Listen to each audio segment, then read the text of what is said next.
Buenas noches, compañeros y tutor del curso de microbiología ambiental con código 358010. Para dar inicio a la actividad de la unidad 3 de microbiología ambiental aplicada a los experimentos y hongos y bacterias de cultivo. Mi nombre es Sergio Fabián Sánchez del CEAD José Acevedo y Gómez. En la fase 1, experimentación y simulación del medio de cultivo, el experimento nos indicaba que tenemos que tomar 3 recipientes, cada uno de ellos en base por medio de la gelatina sin sabor, pero cada recipiente tenía pues un elemento diferente. Uno de ellos se debía colocar en la parte central los granos de suelo. El segundo, con ayuda de un gotero, colocar agua de río, de charca, de pétaro residual. Y el otro, una muestra de un hongo filamentoso. En este caso, tomamos un pedazo de tronco o de madera. En esto fue que hice yo mis experimentos.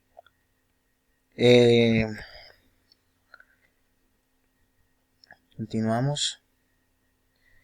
En el seguimiento de los hongos del experimento, lo hicimos pues obviamente en recipientes diferentes y pues se le hizo seguimiento diario y se le tomaban fotografías. En verdad pues salieron muchas, tomé las más representativas, las que me indican o me dan algún cambio de acuerdo al proceso del experimento.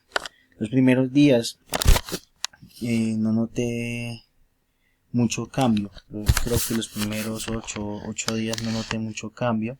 No sé si se debió de pronto a la cantidad de gelatina sin sabor con la que hice. En realidad pues eché bastante. Pero en el tema de los granos de suelo no noté muchos cambios. Ya después del 9º día ya notaba que como más húmeda la base del experimento, que era la gelatina sin sabor, se notaba húmedo. Ya después del 10º día en adelante se notaba esta contextura del hongo, ya como una forma blanca alrededor del grano de tierra y rodeándolo y también secando la base de la gelatina. En el seguimiento del experimento del trozo de madera, que es la parte del hongo filamentoso, allí sí noté como un avance más acelerado de los cambios que mostraba el experimento a medida que pasaban los días. Entonces pues los primeros días obviamente no notaba muchos cambios, pero ya después del 8º día o 7º día se notaba ya la reacción o la formación del hongo en el recipiente. Ya en los últimos días se formó el hongo, un hongo filamentoso, un tipo espumoso, blanco, rodeando y invadiendo todo lo que es la parte de la madera. Como tal, algo también característico que puedo resaltar de este experimento es la parte del vaso, pues se encogió mucho. No sé si tiene algo que ver con los mismos componentes del experimento. Luego terminamos con la parte del experimento de agua de charca. Esa agua de charca la cogí de una laguna reposada cerca de mi casa. Se hizo la traza con el copito, tal como lo mostraba la guía. También se notó bastante los cambios y las novedades del experimento en esta fase. Se marcó la traza fue evidente. Ya el segundo día se notaba unos puntos sobre la traza. Luego, a medida del tiempo, en la misma traza se fue como armando una huella. Luego esa huella iba formando unos punticos de colores, unos punticos negros sobre esa misma traza, y ya luego se notaba, pues viéndolo desde por fuera del recipiente, los punticos negros ya invadiendo toda la taza. Ya lo último se notaba también una parte de hongos filamentosos invadiendo la traza del agua. Este experimento pues yo creo que es el que más deja como resultado la evidencia de los cultivos de hongos y microorganismos.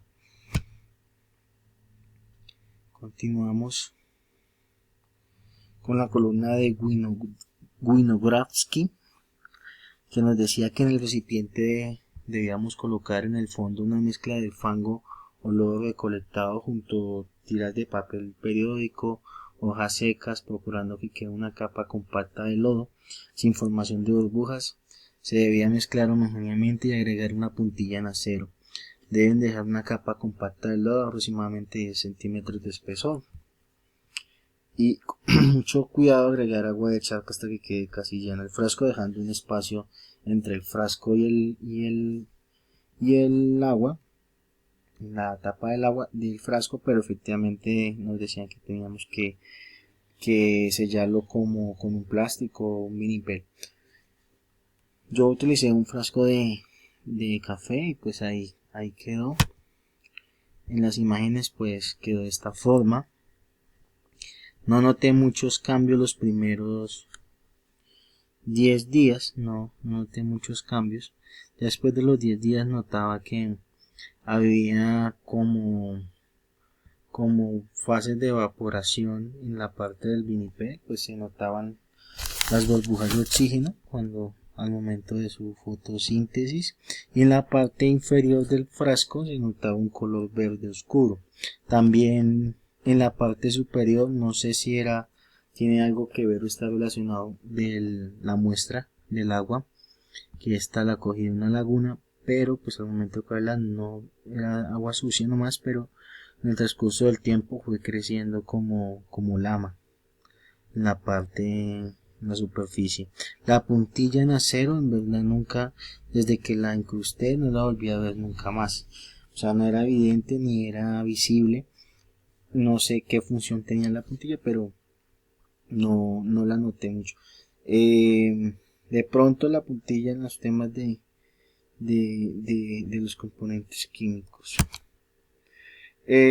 También en la guía nos pedían sobre un cuestionario acerca de la columna de Winogradsky y en base a los resultados del experimento. Entonces nos preguntaban por qué se forman manchas negras en el lodo. La respuesta que tengo es: el lecho de la columna se puede encontrar con partes o agentes compuestos por células, también por la concentración de bacterias que ayudan a la fase anaerobia usando sulfatos y ácidos sulfúricos que reaccionan con el hierro de la puntilla, presentando sedimento y genera una tonalidad oscura. La siguiente pregunta decía: ¿por qué la parte superior de la columna es verde? Al momento de hacer la fotosíntesis de bacterias anaerobias nos pueden liberar oxígeno para la fotosíntesis, y también es importante definir que la parte superior contiene cianobacterias fotosintéticas que utilizan luz solar, y por ello su característica más común es el color o tono verde. ¿Y cuál es la fase anaerobia de la columna? Es la que carece de oxígeno y contiene las mayores cantidades de oxígeno. Esto, basado en el experimento, es la parte inferior del frasco, precisamente donde se encuentra el lodo. ¿Cuál es la fase aerobia de la columna? Precisamente es la fase que contiene mayores cantidades de oxígeno y está ubicada en la parte superior del frasco del experimento. O sea, esta parte que se ven como las burbujas, ¿sí? Evaporación.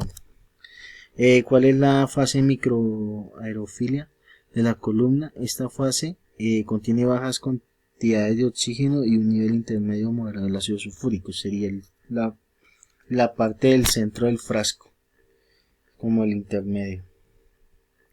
¿A qué se debe el olor a huevo podrido en dichos sistemas?